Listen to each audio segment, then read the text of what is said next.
Découvrez les vidéos de dialogue, souvent passionnés ou controversés ou partisans. D'avoir un président de CEI, on pense qu'il est indépendant alors qu'on sait qu'il est d'un parti politique. Tout le bureau, justement, du bureau de vote est financé par... Chacun donne son représentant et ils sont dans le bureau. Maintenant, après, ils peuvent choisir qui est président ou pas. Mais ces présidents, assesseurs et tout ça, ce sont des représentants de candidats qui sont financés par l'État, c'est tout. Maintenant, il n'y aura pas à part président de vote, le bureau de vote qui est financé par la CEI, et puis à part des représentants de candidats, tous sont représentants de candidats, et puis ils supervisent le vote. Voilà. Non, ouais, ça aussi, c'est faisable. Maintenant, il faut modifier le processus. Konaté, tu as une motion, c'est ça? Non, j'avais juste une petite motion là. C'était pour juste dire que chose comme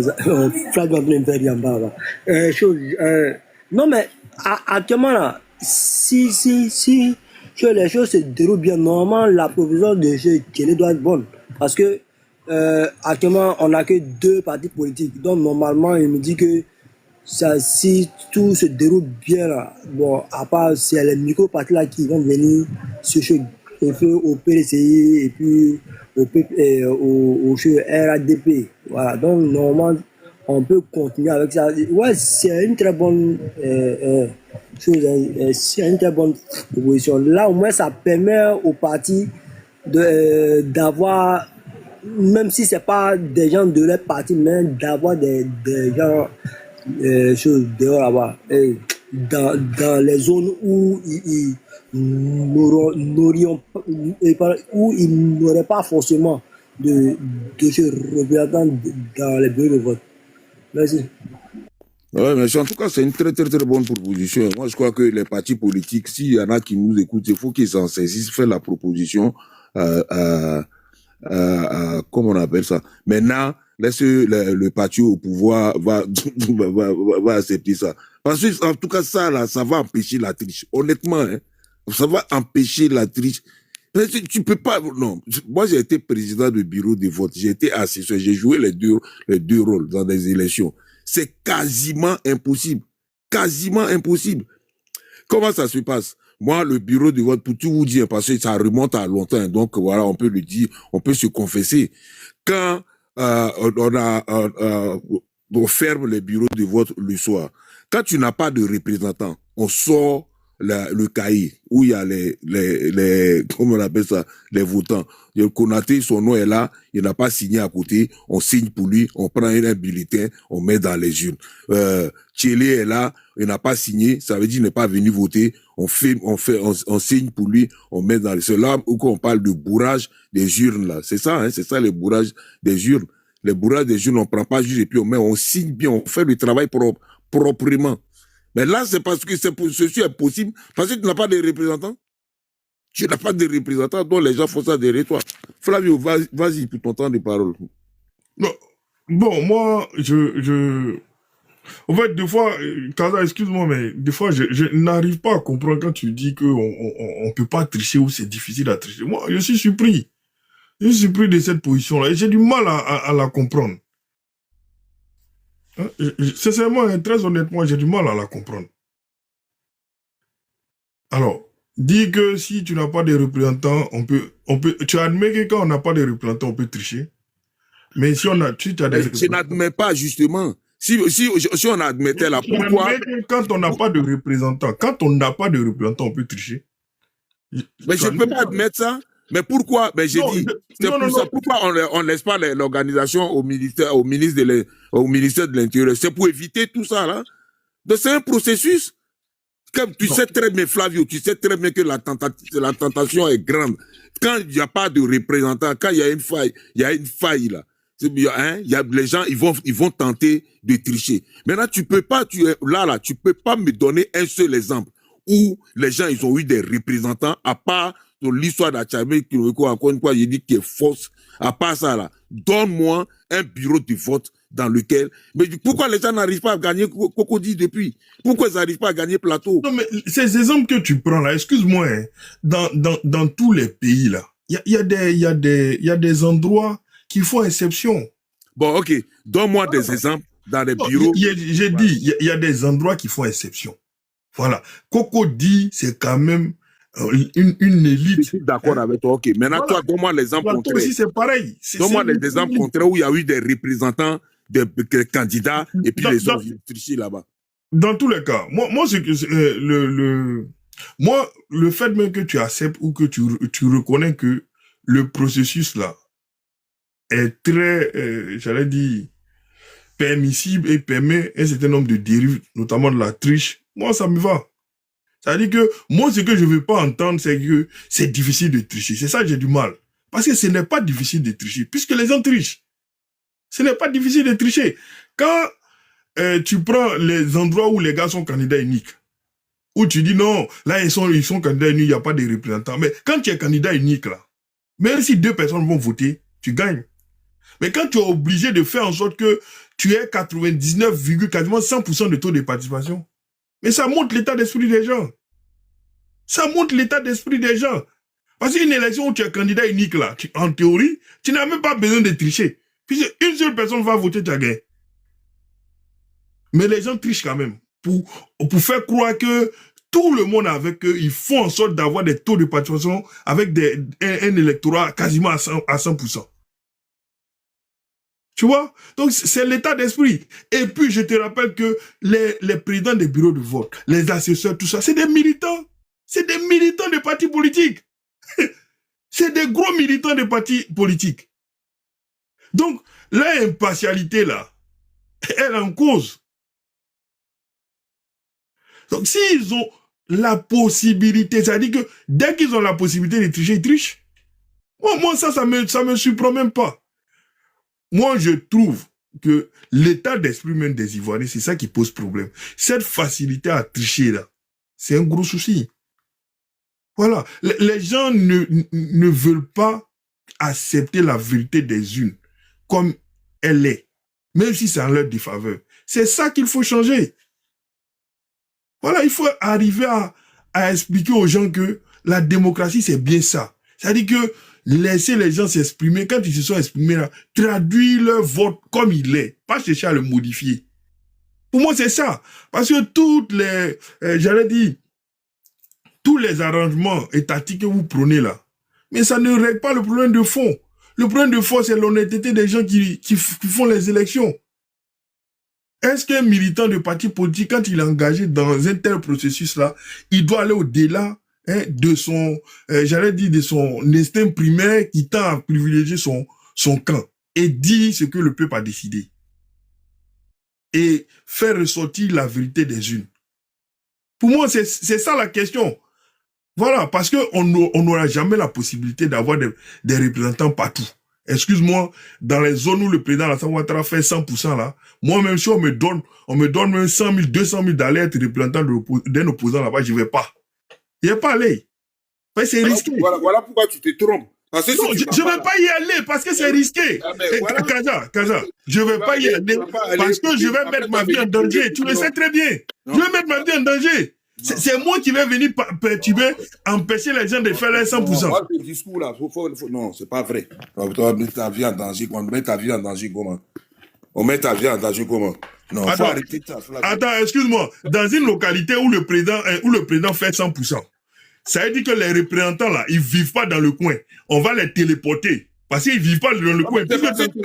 Mais c'est pour ça que tu veux pas comprendre. C'est parce que tu n'as pas de représentant là-bas qui fait 100%. Tu vas voir quand tu vas mettre un représentant, il va plus faire 100% là-bas. C'est ça, c'est ce qu'il faut comprendre. C'est parce que tu n'as pas de représentant là-bas qui fait 100% là-bas. Quand tu vas mettre un représentant là-bas, déjà, quand tu vas mettre un représentant là-bas, tu vas voir qu'il ne pourra pas faire 100% là-bas. Voilà. Donc, il n'y a pas de vie en danger ici. C'est parce que le prix par lequel tu prends la chose là. Moi, je ne sais pas si c'est parce que tu as juste envie de contredire. Mais je te dis, c'est parce qu'on sait très bien que les acteurs là, c'est parce qu'on sait très bien que les gens, soit par zèle ou par l'acceptation des pots de vin, les gens vont tricher. C'est pour ça qu'on dit, pour contrôler ça là, il faut que chaque représentant de parti, il faut que chaque parti politique envoie un représentant pour venir voir clair dans le processus. Qu'est-ce que tu comprends pas dans Kaza, je comprends bien. Toi, tu es dans les vœux pieux. J'ai fini. Attends, Bonsoir, s'il vous plaît. Konaté, attends. Bonsoir, bonsoir à ta famille. S'il vous plaît, je veux savoir quelque chose. Konaté, Comment pardon, les... ferme ton micro et attends. Tu viens de monter. On n'a pas Non, fini. monsieur Flavio, ça... Oui. Bon, Kaza, moi je parle du principe je parle des résultats qui sont là. Konaté, pardon. Mais comment les partis politiques font pour Oh, avoir les Konaté, PV de attends là-bas? d'abord, attends qu'on finisse. Comment les partis politiques... Non, monsieur, nous ne veut plus votre micro. Il faut respecter les gens. Konaté, ton micro. Monsieur Konaté, ton micro. Bon. Kaza, excuse-moi, moi je parle des résultats. Aujourd'hui, on a des résultats. Je prends Kani, quasiment 100% de taux de participation. Donc, ça veut dire que la probabilité, pour être représentant d'un candidat, là, il faut être soi-même électeur. Il faut être soi-même électeur. Donc, si 100% d'une population a voté pour le président Alassane Ouattara, donc ça veut dire que la personne qui va aller représenter l'opposition là ne vit pas là. Donc, même si les gens sont dans une logique de vouloir tricher, donc ça veut dire que c'est le représentant qui va venir perturber ça, mais il se met en danger. Il se met en danger. Tu ne peux pas dire qu'il ne se met pas en danger, je suis désolé. Il se met en danger. Voilà. Maintenant, dis que dès que tu apparais, les résultats vont baisser. Ça veut dire que tu reconnais indirectement que les gens trichent. Si juste la présence d'un représentant de l'opposition fait baisser les résultats ne sont plus à 100%, ça veut dire que tu reconnais implicitement que les gens trichent. Non,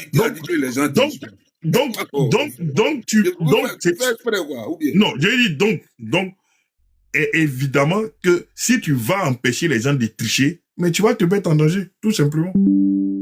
Voilà. C'est-à-dire que la solution que tu proposes là, j'ai compris. La solution que tu proposes là, elle est risquée. Pour moi, elle est risquée. Il est plus simple que les gens soient honnêtes. Même quand il n'y a pas de représentant de l'opposition, il faut qu'ils laissent les résultats tels qu'ils sont. Évidemment, je suis d'accord qu'il faut des mécanismes pour pouvoir contrôler, mais on n'aura jamais 100% de représentants dans tous les bureaux de vote. Il faut un minimum d'honnêteté aussi dans la vie. Ok, tu vas nous trouver la solution, comment on fait pour créer les gens honnêtes. Voilà, faut nous trouver ça. Je t'ai dit, même moi, je t'ai dit, sur un panel, une fois, je te l'ai dit, et puis j'ai laissé les autres parler. J'ai discuté avec un ami magistrat qui m'a dit que souvent, là, ils ne reçoivent même pas, il a des collègues qui ne reçoivent même pas d'ordre des responsables politiques. C'est pas pur zèle que les gens prennent des décisions, juste par zèle, pour se faire voir. Voilà. Donc, un gars que toi, tu dis, tu fais comment pour qualifier la malhonnêteté ou bien l'honnêteté de quelqu'un? Donc, pour éviter ça, dans les histoires de malhonnêteté ou bien honnêteté, c'est pour ça qu'on crée ce mécanisme pour dire que les gens aient des représentants. Tu dis non, on peut jamais avoir de représentants. Thierry vient de faire une proposition. Il faut que ça soit financé par le parti au pouvoir. Et puis bon, mais tu trouves encore que non, à Kani, par exemple, le président fait 100% là-bas, celui qui va aller se met en danger. Non, mais c'est pas ça. On vient de voir le contraire. La preuve, le président de la République a choisi un candidat pour Kani. Les gars de Kani, ils ont refusé ce candidat-là. Donc ça veut dire que rien ne te prouve que ces gens-là, il y en a pas des gens qui ne sont pas forcément du RHDP. Voilà. C'est parce que vous n'avez pas de représentants là-bas que les gens, ils font du 100% dans ces bureaux de vote. C'est comme ça qu'il faut comprendre la chose. Qui voulait faire la motion là? Moi, il y a une motion pour vous. Moi, j'avais une motion. Attends, je pose une question rapidement, merci. Qui dit?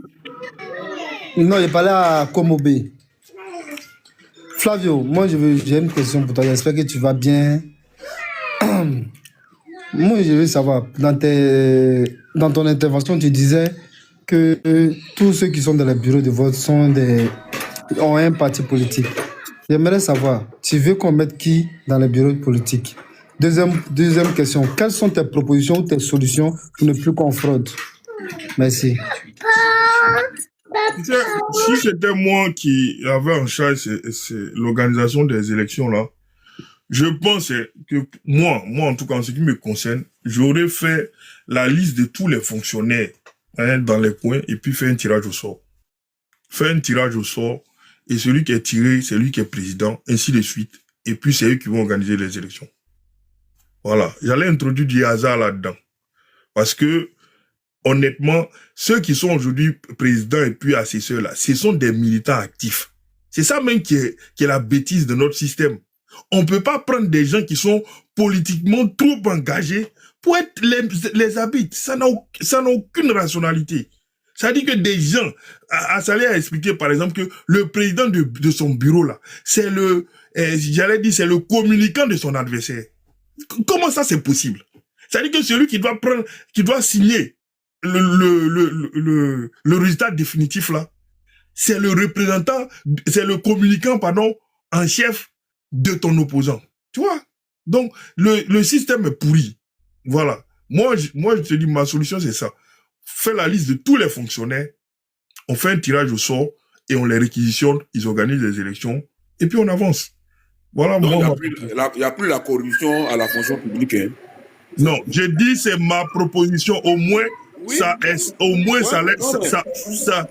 va extraire au moins les militants engagés là. Au moins, en tout cas, le risque, la probabilité qu'ils soient surreprésentés va baisser drastiquement.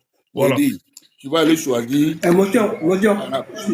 vas aller choisir à la fonction publique où le championnat de la corruption se déroule. Tout le monde sait ça en Côte d'Ivoire pour venir combattre la corruption dans les élections. Bon, ok, bon. Attends, bon, moi, contrairement à Khalil, moi, je n'ai pas de problème à répondre à sa motion, même si c'est un commentaire.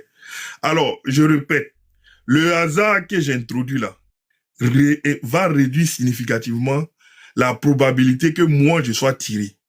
Parce que militant engagé là, ça va réduire cette probabilité. Et même, on peut aller plus loin. On peut décider que tous les militants des partis politiques, parce que les partis politiques là, les militants actifs là, ils sont dans leur fichier. On peut décider de les extraire de ce listing là. On peut aussi les extraire de ce listing là et puis faire le tirage. Donc, vraiment, moi, je pense que cette solution-là me semble plus pertinente que prendre des militants actifs de partis politiques. C'est-à-dire que des numéros 2 des candidats pour organiser les élections, ça n'a aucune rationalité et ça n'a aucune pertinence. Voilà. J'ai une question là, s'il vous plaît, si c'est possible. Oui, ok.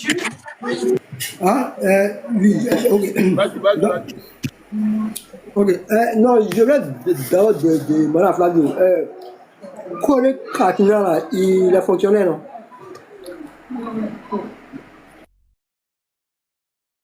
Flavio. Oui, il est fonctionnaire. Ok, d'abord, donc si je vois ta logique, c'est-à-dire notre élection où on prend pour notre président là, on aura fait un moment de rouge, père, noir, gagne. Je sais bien. Bon, vraiment, c'est pas sûr. Il faut bien écouter. Parce que de voir quand vous n'êtes pas habitué à entendre des choses, ça vous J'ai dit, on peut même aller plus loin. C'est-à-dire qu'on prend la liste des fonctionnaires. Les partis politiques, on peut leur demander de fournir leur liste de militants et on exclut de cette liste des fonctionnaires-là tous les militants actifs des partis politiques. Et puis on fait un tirage au sort, on laisse le hasard décider et puis ces personnes-là organisent l'élection. Au contraire, même, ça va dans le sens de la démocratie. Ça va impliquer des gens lambda. Voilà, au lieu que ce soit des militants actifs. En tout cas, c'est plus pertinent que des militants actifs de partis politiques qui organisent des élections. Ça pour le coup, excusez-moi, c'est confligène même par essence. Que Flavio, le militant actif d'un parti politique... Tu peux chuter avec ma motion, s'il te plaît? Est-ce que si demain on retourne à l'ancien système où le ministère de l'Intérieur organise les élections, est-ce que tu peux savoir... parmi ces fonctionnaires du ministère de l'Intérieur, qui est pour quel parti politique? Merci. Tu sais, ce système-là nous a montré que il n'était pas assez démocratique. Voilà pourquoi on est passé vers, comment dirais-je, la commission électorale indépendante. Parce que les partis d'opposition en temps avaient les mêmes critiques qu'on fait aujourd'hui là à l'encontre de la CEI. Ils avaient l'impression que le système était totalement vicié et était à l'avantage du parti au pouvoir. Moi, je dis que le système de la CEI là est pertinent. Il faut simplement sortir les partis politiques de ce système-là. Et moi, ma proposition, c'est celle-là. On fait un listing des fonctionnaires dans les localités. On extrait les militants actifs des partis politiques. On fait un tirage au sort. Si limite, certains me disent, est-ce qu'ils ont les compétences ou autres, on peut même définir des fonctions ou à partir desquelles on estime quand même que les gens ont la capacité de réfléchir pour gérer un truc. Un fonctionnaire, c'est pas n'importe qui quand même. Pour gérer un tel truc, et je pense que ça serait plus géré par la société civile, parce que ça serait moins des gens enquêtés, et le système serait plus impartial de mon point de vue.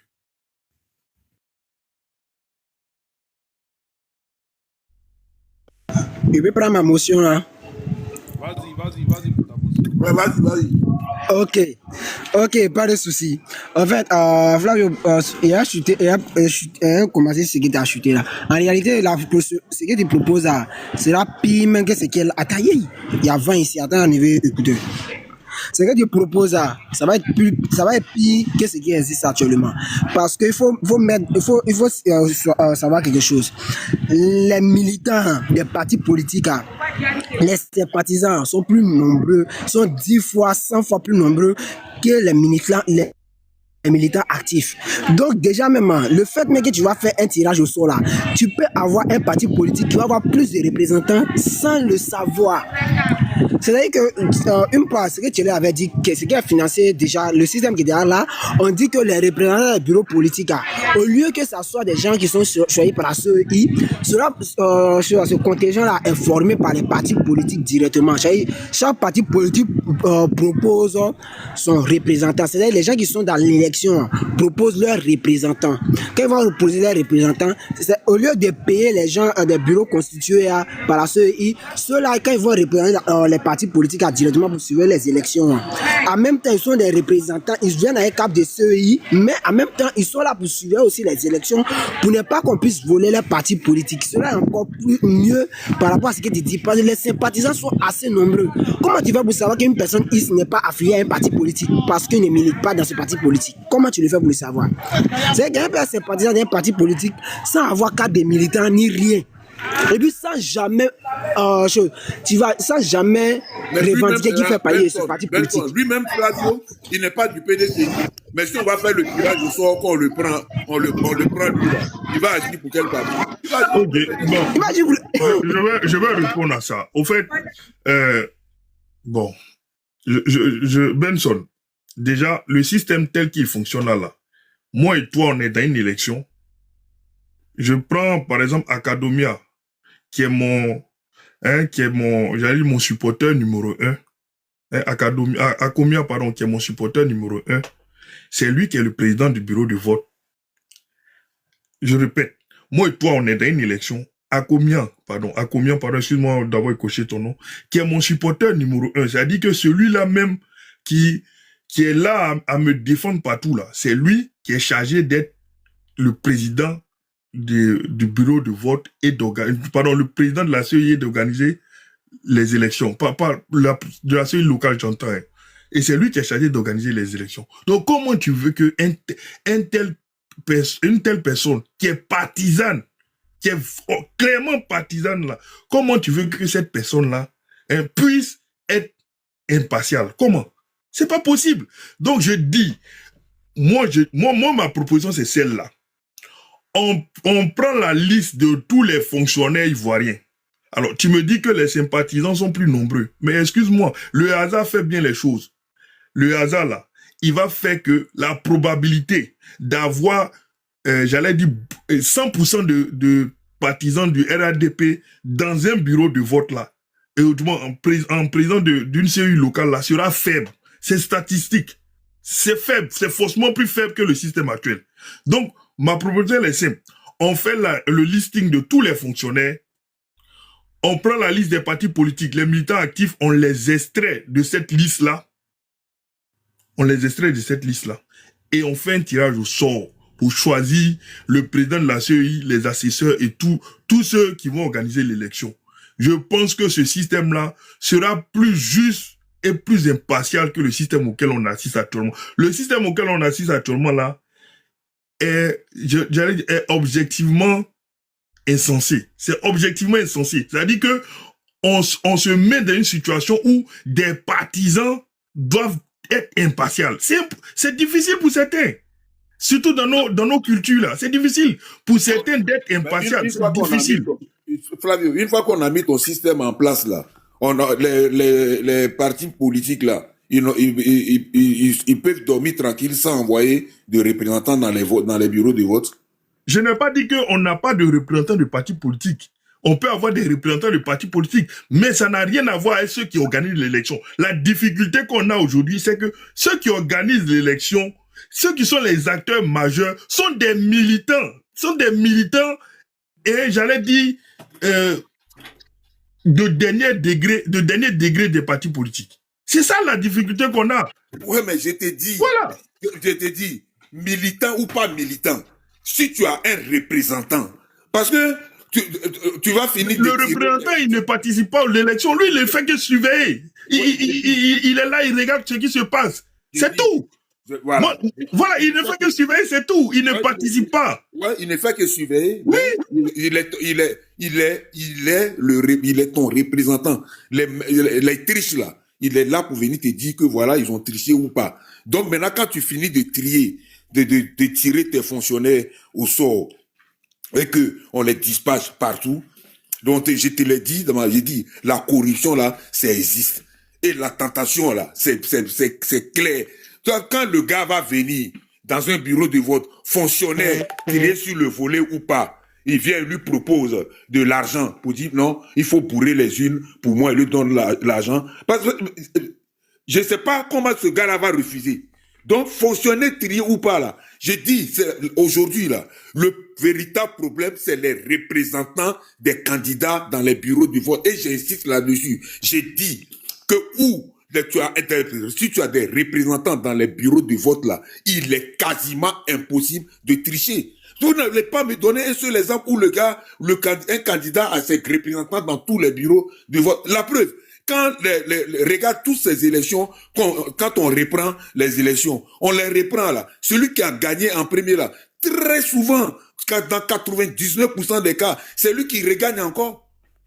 C'est lui qui gagne encore. Voilà. Donc, fonctionnaire tiré sur le volet, fonctionnaire par hasard, choisir la clé là, c'est les représentants des candidats. C'est pour ça, moi, je suis d'accord avec la proposition de Tchélé qui dit il faut que ceux-là, ils soient financés par l'État. Voilà. Mais ça n'arrête pas un problème de fond.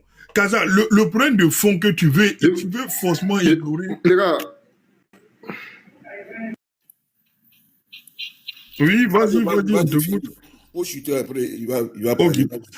Kaza, le problème de fond que tu veux ignorer et que tu refuses de voir, c'est que moi, ce que je pointe du doigt là, j'estime que une élection où le président du bureau de vote s'appelle par exemple M. Konaté, Monsieur Konaté, militant RDR, RADP, convaincu, cette élection-là, c'est-à-dire le simple fait que M. Konaté soit le président là, pour moi, c'est une suspicion de fraude en faveur du RADP. Parce que c'est dans son intérêt. C'est son intérêt immédiat. Voilà, c'est son intérêt. M. Konaté, s'il a la possibilité de faire en sorte que son candidat gagne là, il va le faire. Il n'aura pas la possibilité, tu dois des représentants. S'il a cette possibilité-là, s'il a ne serait-ce que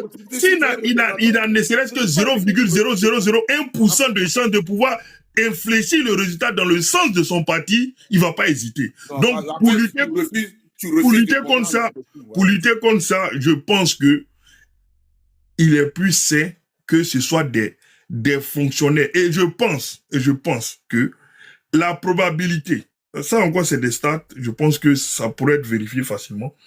La probabilité que tous les fonctionnaires non militants actifs des partis politiques soient tous à la sorte d'un parti politique est faible. Et l'avantage c'est que l'État de Côte d'Ivoire oriente les fonctionnaires, j'allais dire, sur toute l'étendue du territoire, pas en tenant compte de leur ethnie et de leur région. Ils sont présents partout. Donc, pour moi, ils sont moins sujets à actes de corruption ou à un positionnement ethnique dans leur façon donc d'administrer, de dire le résultat. Ils sont objectivement, de mon point de vue, ils sont objectivement plus indépendants que des militants de partis politiques. Je pense que c'est une tautologie même que de le dire.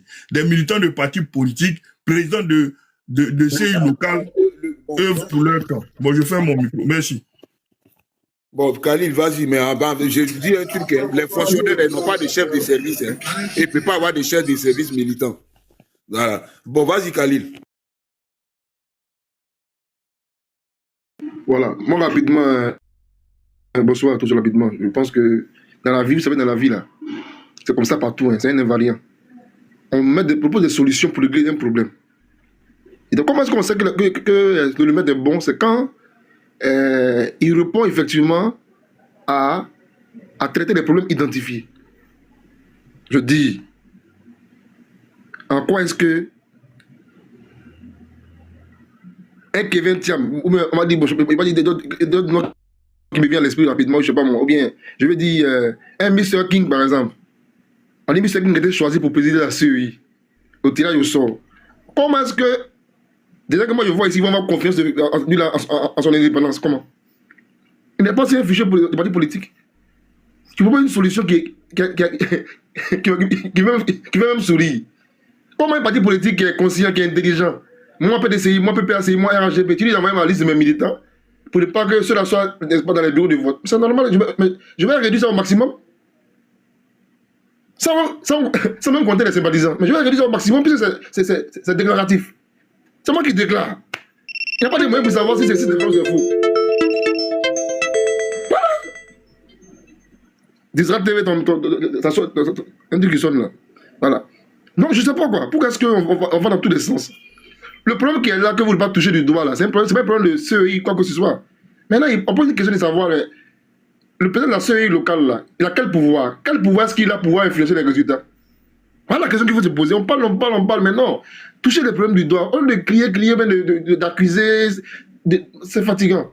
Toucher les problèmes du doigt. Dans quelle disposition est-ce que vous voyez que vous avez vu que le président de la CEI là a plus de pouvoir, n'est-ce pas, au point de pouvoir influencer les résultats? À quel niveau? Dans ce cas-là, la question là doit être supprimée. Voilà comment on pose un débat, en fait. Pour dire oui, en quoi est-ce que le Kaza, peut-être la CEI à Bobo, ou bien à Yopougon, dans un endroit, je ne sais pas moi, va faire que le parti qui gagne là-bas habituellement va perdre. En quoi? Quel est son pouvoir qu'il a de plus que les autres? Quel est le pouvoir qu'il a? À part signer, tant et tant, voilà. Quoi, concrètement? Ou bien vous n'avez jamais voté, mais vous ne savez pas comment ça se passe concrètement. C'est moi, je parle dans le commentaire, j'ai dit que le populisme, là, la démagogie a de beaux jours. En tout cas, la démagogie a de beaux jours devant elle, là où règne à mettre l'ignorance. Tout part de là, en fait. C'est-à-dire que quand tu ne connais pas les dispositions même qui encadrent les choses, là, je peux comprendre ça. Mais ça pose un problème de connaissance même des règles électorales. Je reviens encore sur la question pour dire, les sympathisants, là, qu'est-ce qu'on fait d'eux? Les sympathisants, qu'est-ce qu'on fait d'eux? Franchement, parce qu'il y a des gens qui vont parler chaque fois. Bon, je ne sais pas si Dengele ou bien il est militaire. Je ne sais pas où il dit qui comme ça. Blogo ou bien Disrat. Je ne sais pas s'il a une carte de militant de RHGP, je ne sais pas. Mais sinon, en quoi est-ce que Disrat, qui est président du comité d'une CEL, va rassurer? Je dis, moi, à combien? Pour dire non, lui, là, il va être vraiment. Il sera vraiment clean. C'est dans la tête que ça se passe, dans la tête. Est-ce que, n'est-ce pas, le point que vous touchez du doigt concrètement, on ne voit pas? Un match, ou bien, il veut dire qu'un endroit où personne n'a confiance, n'est-ce pas, à l'arbitre, personne. On te dit, bon, comme tu n'as pas confiance, n'est-ce pas, à l'arbitre, toi-même viens dans le corps arbitral, toi-même là, avant qu'il vienne dans le corps arbitral, on va voir quelque chose, puis on va décider ensemble. Des règles d'abord. Pour les gens, n'est-ce pas, pour les gens, RHGP, PPACI, avant des gens, la CEI, puis ils font ce qu'ils veulent. Non! C'est encadré par les textes, il y a les lois. Toi, tu fais ça, toi, tu peux faire ça, toi, tu peux pas faire ça. Mais pour ça là, personne, n'est-ce pas, n'y jette un œil, personne. Non. Finalement, qu'est-ce qu'on veut en fait? Qu'est-ce qu'on veut? Dernièrement, on dit que tout le monde est corrompu. Le juge est corrompu. La Cour constitutionnelle est corrompue. Mais le qui nomme les fonctionnaires, c'est qui? C'est le président de la République. Vous dites que non, que c'est un rattrapage non ethnique. Bon, je sais pas. Finalement, il faut savoir ce que tu veux, honnêtement. Moi, franchement, moi, je dis que c'est vrai, j'écoute les gens, c'est vrai, mais eux-mêmes la contribuent sans le savoir à décourager leurs militants. Parce qu'ils se disent quoi? Quand les PPAC ou les PDCI, ils se disent, mais si c'est vrai ce qu'on dit là, mais ça sert à quoi d'aller voter? Si c'est déjà bouclé, ça sert à quoi d'aller voter? C'est pourquoi ils ne votent pas? Moi, je pense qu'après tout ça là, j'invite les gens, les uns et les autres, à s'asseoir eux-mêmes, à trouver le bon discours. Si c'était aussi facile que ça, mais le PDCI n'allait pas battre, n'est-ce pas, hein, des partis au pouvoir ici, le RDR non plus. Je ne sais pas comment est-ce que le RDP fait pour perdre les élections à Cocody. Depuis leur position au pouvoir là, ils n'ont même plus prendre Cocody, plus plateau. Des communes qui ont un plus gros budget, Trècheville, plateau, autre là, de Côte d'Ivoire. Jamais. Ceux-là, là-bas on vote pas, on vole pas. À un moment donné là, je veux dire que il est ministre, il est en fonction et puis il perd, pardon. Il est ministre, il est en fonction et puis il perd. Il est ministre, il est en fonction et puis il perd. Ça ne rassure pas. Quand c'est ça, c'est bon. À un moment donné, vous-même là, pour tous ceux qui sont ici, pour terminer, posons-nous les bonnes questions. Qu'est-ce qu'on veut corriger? Et puis après, on va voir maintenant, est-ce que ce que tu proposes là, en quoi c'est la corrige, c'est en quoi? Le problème n'est pas, n'est-ce pas, le problème c'est dans la tête en fait. Peu importe qui qu'on prendra, pour toi, tant que tu perds net là, il y a une corruption. Dans ce cas-là, il n'y a pas de solution pour les problèmes de personne. Il n'y en a pas. Il n'y en a pas.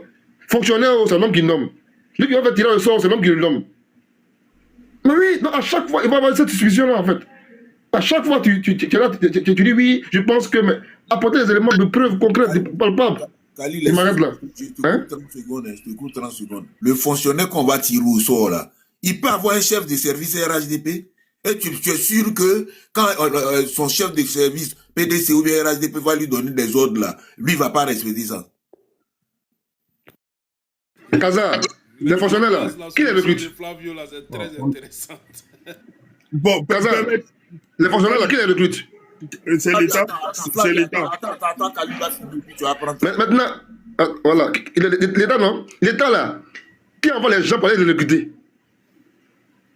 Eux là, qui les nomment? Mais c'est vrai, attention, hein, tu es fonctionnaire, c'est vrai, mais les postes là, dans l'administration, on des nomme.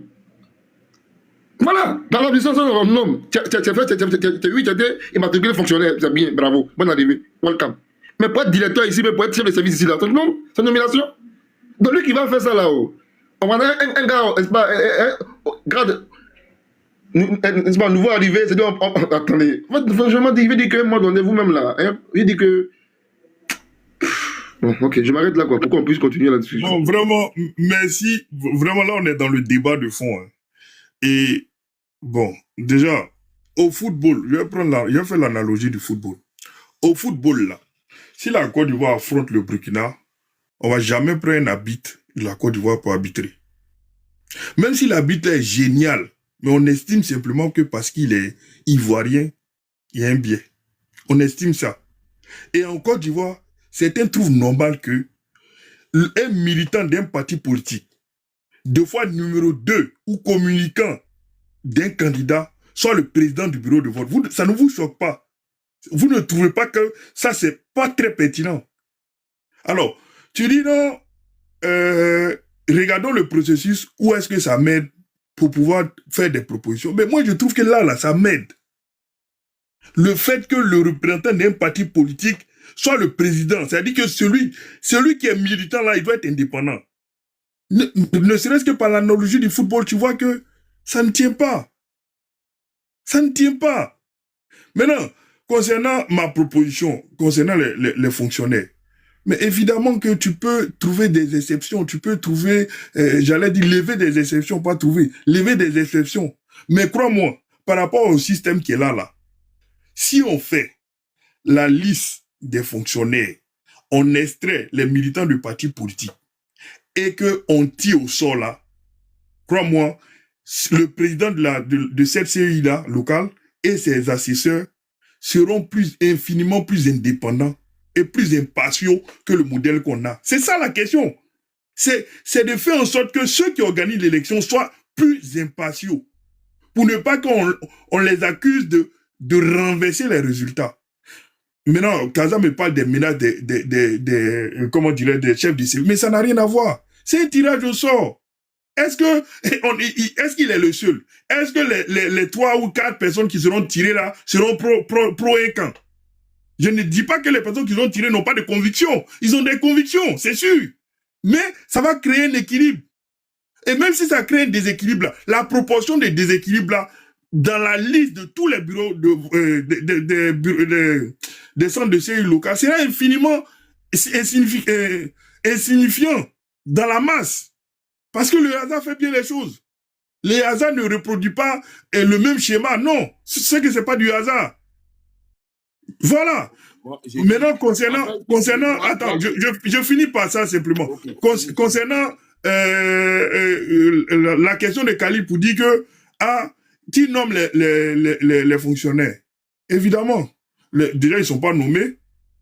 Voilà, ils sont nommés peut-être à certaines fonctions, mais ils sont plutôt recrutés. Et quand on prend le recrutement des fonctionnaires, mais ça se fait sur tous les régimes. Ceux qui ont été recrutés il y a 10 ans, ou 15 ans, ou 20 ans de cela sous le régime Gbagbo, là. Tu vas pas me dire que non, c'est le RADP qui va les infléchir, qui a fait qu'ils vont avoir leur position, bien ils ont été recrutés. Même si on suppose qu'ils ont été recrutés parce qu'ils étaient pro PPACI en son temps, mais aujourd'hui le RADP au pouvoir, il va recruter ces gens pro PPACI. Donc moi, ce grief-là, pour moi, il ne tient pas. Parce que pour moi, tous les régimes recrutent. Voilà. Et même si on parle du principe que nos recrutements sont, on va dire, se font sur, on va dire, un soupçon de qualité, hein, et non sur des aspects uniquement politiciens, on peut imaginer que c'est une représentation du peuple dans sa globalité, qui a la fonction publique. En tout cas, tout le monde, toutes les ethnies, toutes les régions de Côte d'Ivoire sont représentées dans notre administration. Et cette administration-là, elle est présente sur tous les territoires. Un Jiminy qui est fonctionnaire, je ne sais pas, enseignant, peut se retrouver au nord. Je pense que ce modèle-là est beaucoup plus démocratique et plus indépendant que le modèle auquel on a affaire actuellement. Objectivement, j'en suis convaincu. Okay. Donc voilà. Merci.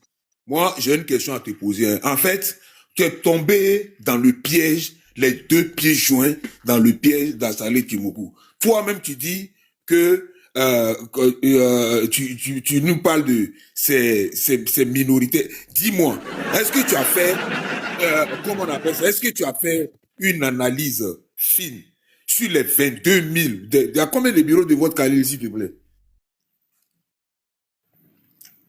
Khalil, 25 000. Sur les 25 000 bureaux de vote en Côte d'Ivoire, là, il y en a combien de mille? Quand je dis bien combien de mille qui sont repris, où les présidents de bureaux de vote sont encartés RHDP. Honnêtement, il y en a combien? Mais 100%, mais Kaza, tu n'étais pas informé sur comment ils procèdent. C'est des proposants, c'est des gens qui sont proposés par les partis politiques. Voilà. C'est des gens qui sont proposés par les partis politiques. Et quand les partis politiques ont fini de les proposer, là, évidemment, ils proposent les militants de leur parti. Et quand ils ont fini de les proposer, c'est au sein de ces militants-là qui votent pour choisir qui est président, qui est premier assesseur. 100% sont des militants. 100% sont des militants. Je dis militants RHDP. Militants RHDP. Mais dans notre configuration, à plus de 90%, ce sont des militants du RHDP qui sont présidents des CI locales. Ok, tu vas me donner la source en inbox. Mais c'est une vérité. Honnêtement, ce que je dis là, c'est une évidence. Ok, d'accord. Voilà, okay. C'est les partis politiques qui proposent les... moi, je ne parle pas des partis politiques. Je parle du parti politique concernant aujourd'hui le RHDP. Mais le RHDP a quasiment 100% des présidents de CI local. Ça, c'est une information qui est connue. Ils ont quasiment 100%. J'ai dit, faut pas... Attends, on va se calmer. Les réponses que tu as déjà dans ton ventre là, attends, je vais te poser des questions. Moi, les questions que je te pose là, c'est pas la réponse que tu me donnes. On dit il y a 25 000 bureaux de vote. Sur ces 25 000 bureaux de vote là, tu peux me dire, il y a combien de présidents de bureaux de vote qui sont encartés RHDP? C'est la question que je pose. Faut pas aller me donner une autre réponse qui est déjà préconisée. Je répète calmement. Je dis, je vais pas te sortir un chiffre précis là, mais dans l'organisation du système là, c'est les partis politiques qui proposent Et ça, j'ai compris. Attends, allons-y doucement. Bon, C'est des partis. Ça dit, en fait, Non, rapidement, doucement, mais rapidement, j'ai dit. On va bloquer le panel pour non, je ne vais pas bloquer. Je fais rapidement. Je n'ai pas le chiffre exact, donc je ne vais pas te raconter des carabistouilles. Mais ce que je sais, c'est que c'est les partis politiques qui proposent des personnes et au sein de ces personnes-là, on fait un vote. Et l'opposition, je me rappelle, l'opposition a dénoncé le fait que quasiment plus de 90% des bureaux de vote étaient présidés par le RADP. Ça a été dénoncé. Je pourrais te retrouver à ma prochaine prise de parole, je pourrais regarder pour te dire, par rapport aux 25 000, te dire le nombre exact en calculant le pourcentage. Donc c'est une réalité. Okay. Et ça, je ne trouve pas ça pertinent. Ok, voilà. Il n'y a pas de problème. Bon, donc inversons les choses. C'est la réponse que j'attendais. On inverse. C'est-à-dire qu'aujourd'hui, là, c'est les partis de l'opposition, là. C'est eux qui recouvrent 90%, ils sont présidents de 90% des bureaux de vote. Qu'est-ce qui va les empêcher de tricher si les autres partis politiques n'ont pas de représentants dans les bureaux de vote? Qu'est-ce qui va faire que ça va... On va juste leur faire confiance. Bon, ils sont honnêtes parce qu'ils seraient de l'opposition, donc ils sont honnêtes. C'est la question que je pose. C'est même pas ma proposition. Moi, je suis contre ce modèle-là, justement. Je ne dis pas qu'il faut inverser, que ce soit les partis de l'opposition. Je ne dis pas que... Parce que toi, tu veux, à la tête, les présidents de bureau de vote, tu veux faire confiance aux gens. Ils sont dans l'anonymat total. Ils ne sont encartés de personne. Moi, je t'ai dit, et je répète, pour mettre Khalil à jour de ce qui a envoyé notre discussion. J'ai dit, tel que est composé le système électoral en Côte d'Ivoire, là, si tu as un représentant dans un bureau de vote, la CEI, là, ils peuvent pas tricher. Ils peuvent pas tricher, ou bien si tu veux, pour vous mettre à l'aise, ils peuvent tricher, mais ça va pas aboutir. Parce que c'est parce que tu as un représentant que ton représentant va venir te dire que les gens, ils ont changé les PV ou bien qu'ils ont triché. Et c'est là que maintenant tu vas aller te plaindre au Conseil constitutionnel qui va se pencher sur la chose pour dire oui, effectivement, des morts ont voté. C'est de ça qu'il s'agit. Donc si tu choisis, que tu aies choisi, ou bien, moi, je vais te mettre à l'aise, hein. C'est-à-dire, moi, je te fais une proposition, hein. C'est simple. Comme on n'a pas confiance, on a toujours des problèmes là. Nos élections maintenant là, confions ça à la France.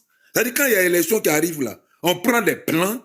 Donc là, on est sûr à 100% que ceux-là, voilà, on prend des blancs et puis on va les mettre dans tous les bureaux de vote. Excuse-moi, ça c'est une exagération, c'est pas le sujet. Non, attends, laisse-moi finir. Tu vas voir que c'est pas une exagération. On met des blancs comme des présidents de bureaux de vote. Même les blancs là, si tu n'as pas de représentants dans les bureaux de vote là, eux-mêmes là, ils seront tentés aussi quand quelqu'un va venir les voir pour dire bon, ici il n'y a pas de représentant, donc je veux que tu bourres les unes. Ils seront, mais j'ai dit, la solution, la seule et unique solution pour empêcher les fraudes. C'est pour ça que le législateur lui-même il dit, parce que ton truc avec la bite là, ça n'a rien à voir dedans. Ça n'a vraiment rien à voir dedans. Je vais chuter par là. On te dit, comme on peut pas avoir confiance aux gens à 100% là, viens mettre quelqu'un dans le bureau pour vérifier, dans le match là, pour vérifier ce qui se passe. Et après, le gars là pourra porter des réclamations. Mais tu n'envoies pas quelqu'un là-bas. Forcément, les gens vont tricher. Donc tu as beau, même si tu vas chercher des prêtres, tu vas chercher des pasteurs, tu vas chercher des imams pour venir déposer comme président de bureau de vote. Tant que tu n'as pas un représentant dans ces bureaux de vote-là, tu peux pas être sûr à 100%. Tout peut se passer. Même parce que quand on parle de fraude électorale, c'est pas forcément les bourrages d'une, hein. C'est pas au niveau des comptes. Si les gens ils comptent mal, ils vont aller déposer à la CEI. La CEI va aller déposer au Conseil constitutionnel et le Conseil constitutionnel va proclamer les résultats. Puis, parce que tu n'as pas de représentant dans le bureau de vote pour te dire que c'est mal passé pour que tu puisses porter ta réclamation. C'est ça. Tu penses que à tout maudit, si la dame du RHDP, si elle n'avait pas de représentant dans son bureau de vote là, le candidat de PDC, on n'allait pas refaire les élections? C'est de ça qu'il s'agit. À Salé avec des représentants partout, mais il a perdu. Voilà. Oui, donc, ça invalide la théorie. C'est le seul cas que vous prenez. Hein. Seul cas que vous prenez. Et même ce cas-là, Salé nous a jamais montré son fameux PV sur lequel son représentant n'a pas signé là. Il ne nous a jamais montré. Mais c'est pas lui de monter un CV où les gens ont triché. C'est pas lui de montrer. C'est une inversion de la charge de la preuve que tu fais là. C'est une inversion. C'est pas lui qui a subi le préjudice. C'est à lui de démontrer qu'il a. Non, mais attends, Flavio, je te comprends pas. Tu me dis, un policier t'arrête pour dire non. Bon, c'est même pas ça. Salé, je vais prendre lui-même son propre cas. Le monsieur nous dit que lui, il a vu des PV qui ne sont pas conformes au PV de lui, que lui, ces gens ont signé. Et que ce ne sont pas ses représentants qui ont signé. Mais donc c'est à lui de nous envoyer la preuve de ces CV-là. Puisque la CEI dit non, que tous les PV qu'ils ont là, ce sont ses représentants qui ont signé. Lui, il dit qu'il a des PV qui ne sont pas. Donc, il n'a qu'à nous montrer ça. Aïe, quelle inversion de ça? Vous qui faites l'inversion de la charge, pourquoi il n'arrive pas à montrer ça? Pourquoi il n'arrive pas à montrer ça? Pour qu'on puisse voir les deux PV, pour qu'on puisse comparer au moins les deux signatures. On n'arrive pas à voir son fameux PV et on lui demande ça. Toi, tu dis non, inversion de la charge. Et dans toutes les élections qui se sont passées en Côte d'Ivoire, là, il n'y a que pour Salé Tchoumoco, là, c'est le seul exemple. Et on va nous dire non, en se basant sur ce seul exemple d'Salé Tchoumoco, donc les élections sont truquées. Moi, j'ai dit non, le processus électoral là, si tu as des représentants dans tous les bureaux de vote, il est difficile. Tu crois que le RHDP n'a pas envie de prendre plateau? Tu crois que monsieur Téné Brema là, ils sont allés le mettre, leur rêve là, c'était de le mettre à Cocody, mais celles qui vont taper poteau là-bas. Voilà, tous les ministres sont partis à tout maudit là-bas. Attends, tous ces ministres ne pouvaient pas influencer les gens pour truquer les élections à tout maudit. Ils peuvent pas, parce que le gars du PDC, il a son représentant dans tous les bureaux de vote. Maintenant, si ça, tu ne veux pas le comprendre, c'est pas bien grave, hein. Moi, je reste convaincu que les élections présidentielles, là, on peut tricher parce que les partis n'ont pas leurs représentants dans tous les bureaux de vote. Mais en ce qui concerne les municipales, les législatives, là, c'est quasiment impossible. On va donner des résultats que tu as gagnés. Mais s'il y a de la triche, là, tu as les éléments probants pour aller te plaindre. Parce que le processus n'est pas fini. C'est pas le résultat qu'on donne dans les... Non. Le résultat final, c'est ce que le Conseil constitutionnel donne. Donc, tu as la possibilité d'aller faire tes réclamations. Et voilà pourquoi on annule les votes ici. On annule. Le cas du plateau est clair. Le premier communicant du RHDP, Monsieur Saognon, il a perdu au plateau. Il allait porter plainte. Il l'a reperdu encore. Pourquoi on n'arrive pas à tricher pour lui?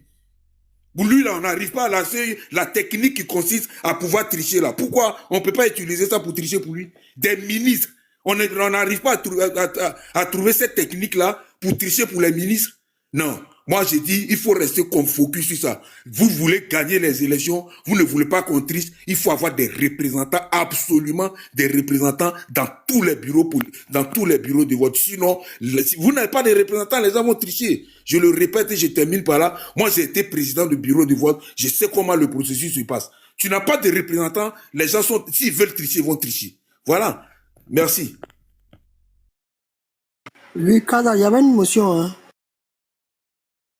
On peut parler aussi et puis sortir de ce duel fratricide. Vas-y. Oh, ok. Bon, j'étais assis chez moi calmement en train de rompre mon jeûne. Mon honorabilité a été bafouée. Le monsieur m'a diffamé.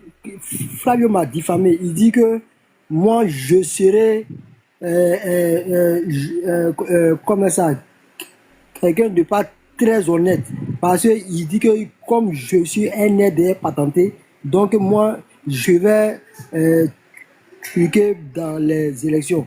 J'ai compris. Maintenant Flavio, je voudrais te demander, toi tu n'es pas encadré dans un parti politique, hein, si je ne me trompe pas. C'est-à-dire que si on prend toi ton exemple là, disant que on devrait prendre des personnes qui ne sont pas encadrées dans des partis politiques. Là. Toi, tu n'es pas encadré. Or, toi, tel que te connaissant, là, c'est-à-dire, dès que toi, tu arrives dans le bureau de vote net, là, tu allais commencer à remplir les unes en même temps. Oui. Merci. Vous pouvez continuer votre débat. Combien, vas-y. Ou bien Kali voulait ajouter quelque chose. D'accord, merci. Non. Laisse parler à combien. Pourquoi on avance un peu? Laisse parler à combien, on va avancer. Combien, vas-y. D'accord. Bonsoir à tous. Je vais salir et le général Kali va nettoyer. Voilà. Bon, moi, au-delà de la CEI même, hein. À combien? Pardon. Moi-même, je demande pardon. Je demande pardon. Non. La fille, après toi maintenant, la fille, hein? Si tu le Bon, je reviens. Il va te sortir un rapport si tu l'énerves. Donc, il faut te calmer. Il va te sortir un rapport. Non, aujourd'hui, je veux qu'on fasse un exercice pour constater tous ensemble que le vrai problème des élections en Côte d'Ivoire, c'est le manque de respect de la loi que nous on s'est donnée. Voilà. Au-delà même de la CEI, hein, qui est cadenassée, il y a tout le système étatique même qui doit se tenir à équidistance des candidats. Et surtout, il faut que le RHDP arrête. Pardon, il y a un peu de bruit là. Il faut que le RHDP arrête d'être en conflit avec la loi que lui-même il a voté, le RHDP. Il faut que le RHDP arrête d'être en conflit avec la loi. Premier exemple. La loi numéro 2012-1128 du 13 décembre 2012 portant organisation des collectivités territoriales.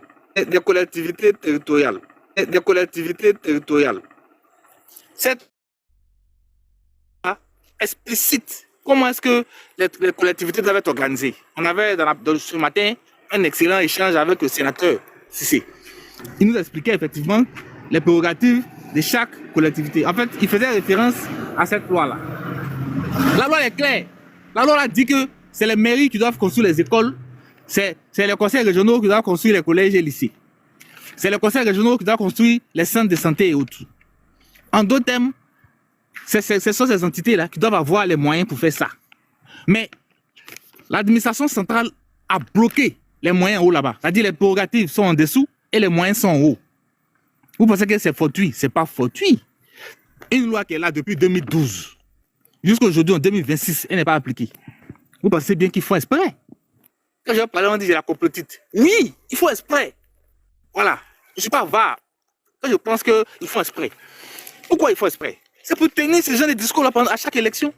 Si vous ne votez pas pour nous, vous n'aurez pas école. Si vous ne votez pas pour nous, vous n'aurez pas centre de santé. Si vous ne votez pas pour nous, vos enfants seront au chômage. Dernier exemple en date à Toumoudi. C'est pourquoi la victoire du PDC à Toumoudi, je la célèbre comme la victoire de la résistance face au chantage. Voilà. Parce que des gens qu'on vote pour faire un travail pour nous, à chaque élection, viennent nous faire chanter. Si vous ne votez pas pour nous, vous n'aurez pas de route. Si vous ne votez pas pour nous, vous n'aurez pas d'école. Si vous ne votez pas pour nous, vous n'aurez pas de centre de santé. Est-ce que vous avez le numéro d'Intel? Est-ce que vous avez le numéro d'Intel? Les exemples sont légion. Mais c'est dû, c'est la raison pour laquelle les gars ne mettent pas en pratique cette loi-là. Qu'ils ont eux-mêmes voté. Voilà. On va m'expliquer tout ce qu'on veut depuis 2012 jusqu'à 2026. Si on ne respecte, on ne met pas à exécution cette loi-là, c'est parce qu'on l'utilise à des fins qui ne sont pas très honorables. Voilà, ça je le pense franchement. Dans un objectif de tordre le cou aux volontés du peuple et puis de changer la volonté du peuple justement. Parce que quand tu viens dire, quelqu'un il veut voter peut-être PDCI, mais il réfléchit, il dit, on dit que s'il ne vote pas RADP, on n'aura pas de centre de santé, il peut se raviser. Donc moi je fais une corrélation entre la non-application de cette loi-là et puis non, je vais finir, s'il vous plaît. Je fais une corrélation entre la non-application de cette loi-là, hein, et puis ceux qui viennent sur le terrain, qui sont censés appliquer cette loi-là, et puis qui viennent faire ce chantage aux élections. Je fais un lien. Voilà. Deuxième loi qui n'est pas respectée dans le but de manipuler les élections. Voilà. Il faut que je retrouve la loi là, parce que je ne sais pas qu'on parle dans le vide. Voilà. C'est la loi numéro 2004-494 du 10 septembre 2004 portant financement sur fonds publics des partis et groupements politiques. Cette loi n'est pas respectée. Le PLCI a crié... Doucement, je vais la reprendre doucement. La loi numéro combien? La loi numéro 2004-494 du 10 septembre 2004 portant financement sur fonds publics des partis et groupements politiques. Cette loi-là dit quoi, en substance? Bon, vous les partis qui êtes représentés au Parlement, là, on va vous donner un financement afin que vous puissiez former vos militants. Et puis, toutes ces questions qu'on a débattues pendant près de 3 heures, là, où il faut avoir des représentants partout, là. Avec cet argent-là, tu peux enlever 250 millions dedans pour avoir des représentants partout, pour éviter que les uns et les autres trichent. Mais qu'est-ce que le régime a mis? Qu'est-ce que le régime fait? Le régime n'a pas donné le financement des partis politiques. Si je crois à la déclaration du PDCRDA. Alors, en année électorale, ça dit vous pouvez ne pas respecter cette loi-là toutes les années. Mais en année électorale, vous ne respectez pas une loi qui a une influence sur les élections. C'est à dessein. C'est parce que votre seul argument, c'est les moyens. Donc, il faut assécher les autres partis politiques pour que vous soyez seuls sur le terrain à utiliser les moyens pour faire l'achat de conscience. Voilà. Aujourd'hui, là, les dernières élections législatives, le PLC n'a pas eu son financement auquel il a droit. Qu'est-ce qu'on a remarqué? Les gens sont fâchés. Ah, on veut le président à donner son argent de sa poche. Pourquoi vous voulez qu'il donne l'argent de sa poche? Alors que la loi du pays prévoit que, compte tenu de ce que ce parti est représenté au Parlement, il a droit à un financement. Pourquoi? Voilà. Donc vous voyez, ces violations de la loi. Bon, vous me direz que on n'est pas à une violation près de la loi par le régime. C'est factuel. Mais à un moment donné, il faut qu'ils arrêtent. Il faut qu'ils arrêtent. Voilà.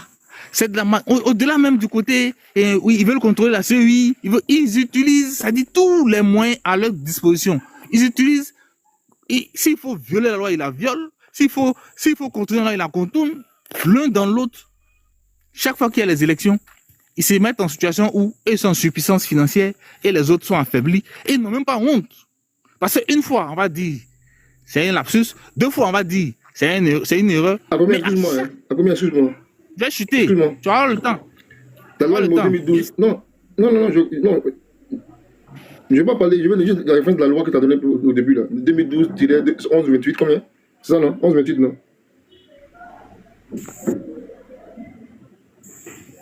Oui, il y a qu'un problème. C'est la loi. Je ne vais pas la référence pour chercher.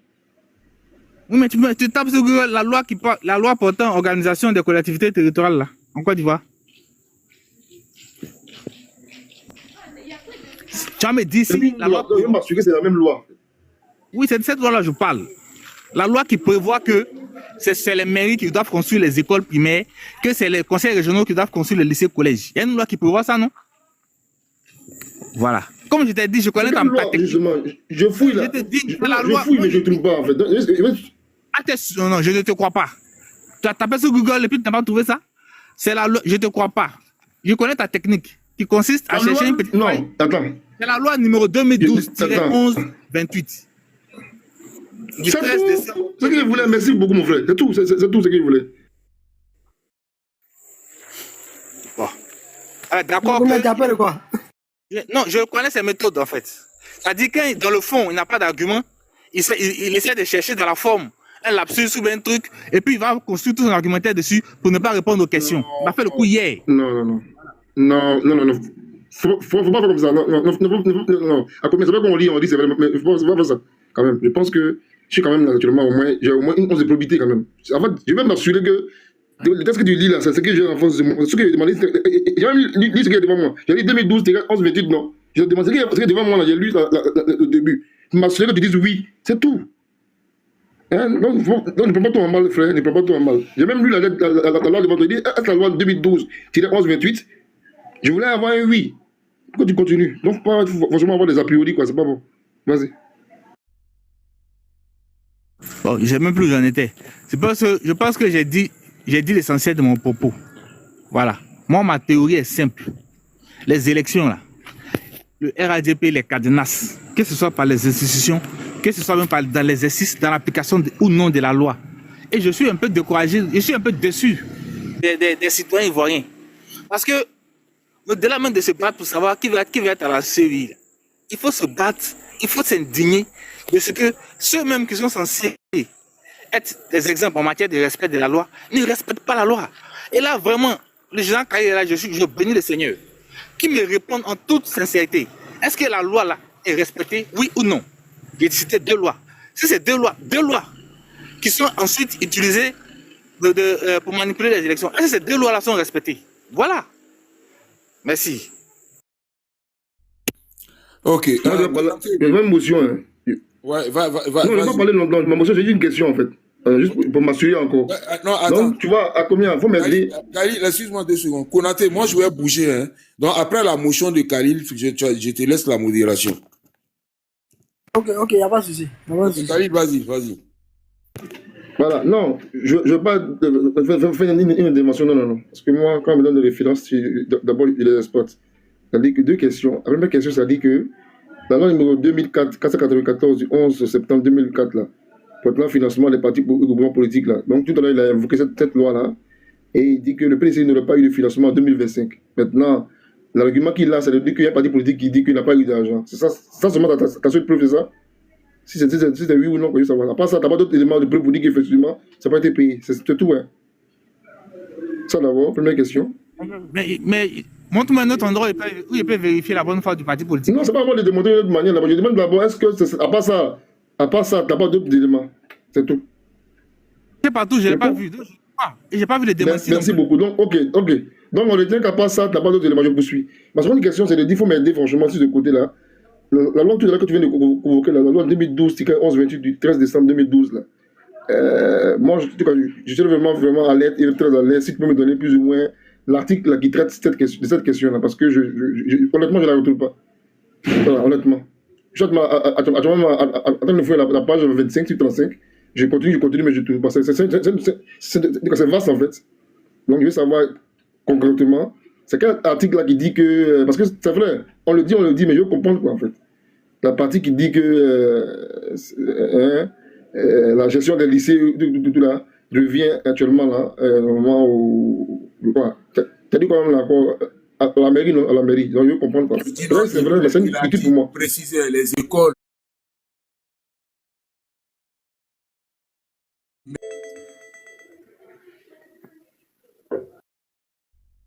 Les écoles primaires sont gérées par les mairies et puis les lycées et collèges par le conseil régional. C'est ça, non, à combien?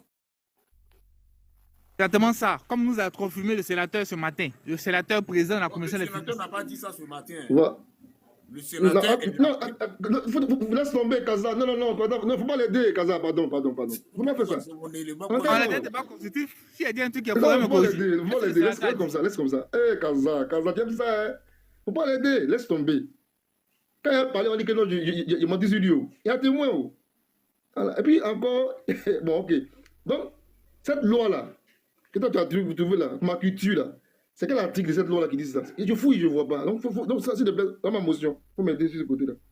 Merci.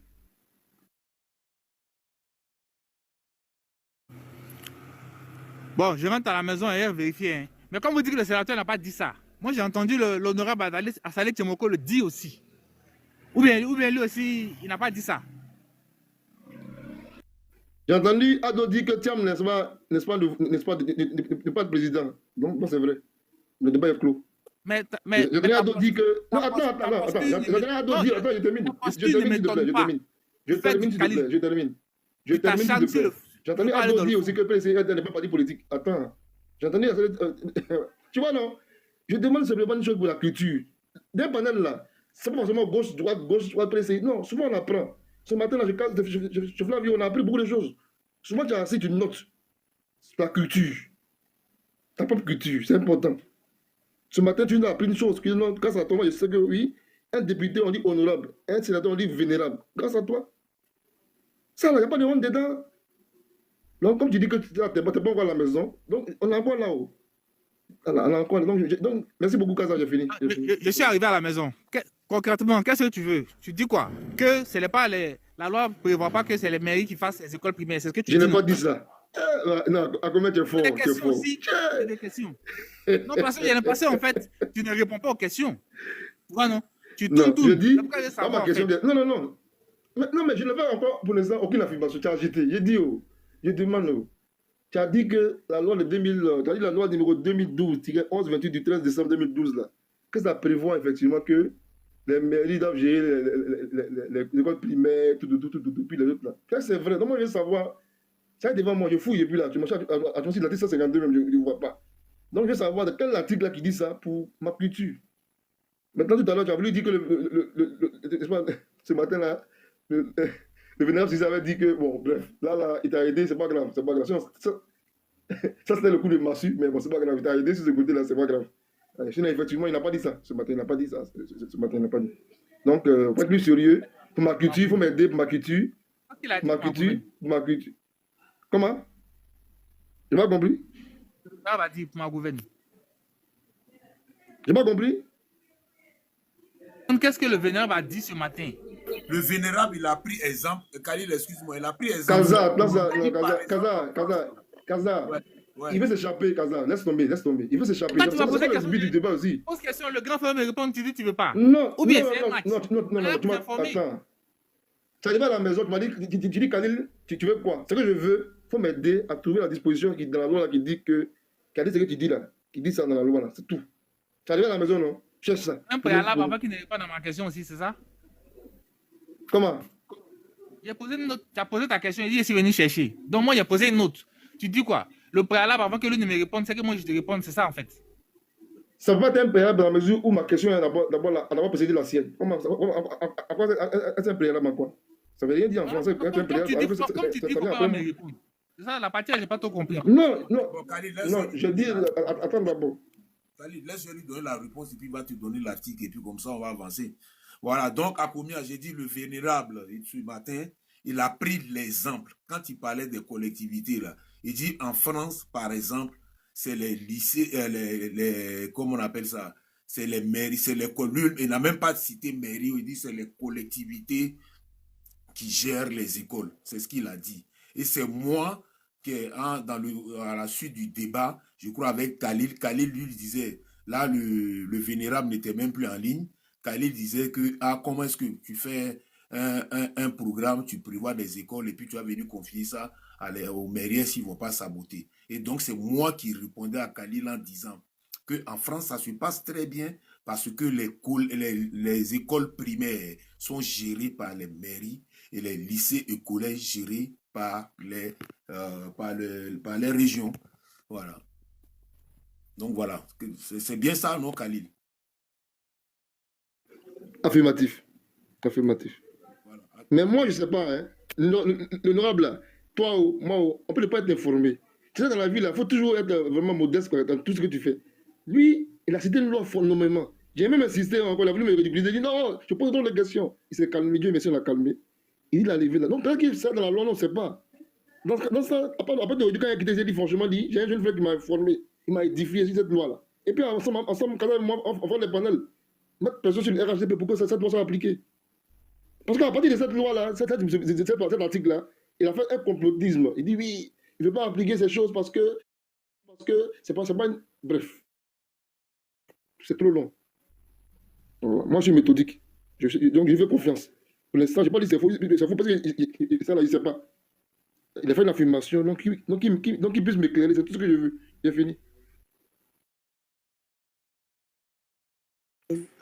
Merci Khalil. Bon, je ne sais pas s'il y a combien KO debout. Donc, on va passer à M. Cédric. M. Cédric, après M. Cédric, on passe à Ismo et puis on continue. Oui, M. Cédric, allez-y. Oui, bonsoir tout le monde. Bonsoir Kaza. Bonsoir Komia. Bonsoir Khalil. Bonsoir Distract. De manière synthétique, concernant la gestion des écoles et des collèges et tout, Kaza a bien dit, c'est comme ça se passe en France. Khalil l'a confirmé, l'avoir appris, donc je tenais à appuyer sur ça. C'est exactement comme ça se passe en France, et très bien d'ailleurs. Concernant les élections, voilà, j'interviens toujours modestement pour me poser la bonne question. Est-ce que c'est sur le continent africain, il y a vraiment des difficultés à faire des élections sans se dire qu'elles sont truquées ou il y a de la corruption derrière. Je dis ça, c'est pas pour invectiver personne. Je le dis dans le sens que Kaza a si bien cité, et je suis tout à fait d'accord avec lui pour moi-même avoir participé à des bureaux de vote. Ce n'est que de cette manière qu'on pourra avoir un bureau de vote qui est, je prends un raccourci, qui est clean. Parce que lorsqu'il y a des assesseurs de différents partis politiques, il y a une autosurveillance qui se fait. Il y a une autosurveillance, même si il arrive que dans des élections en France, notamment, peu importe les élections, que ce soit le maire ou l'adjoint qui soit président du bureau de vote. Est-ce que pour autant, on va remettre en doute ses capacités, sa probité à être directeur de bureau de vote? Ça s'est vu. Mais quelles sont les raisons qui font que on peut dire que ça se passe bien?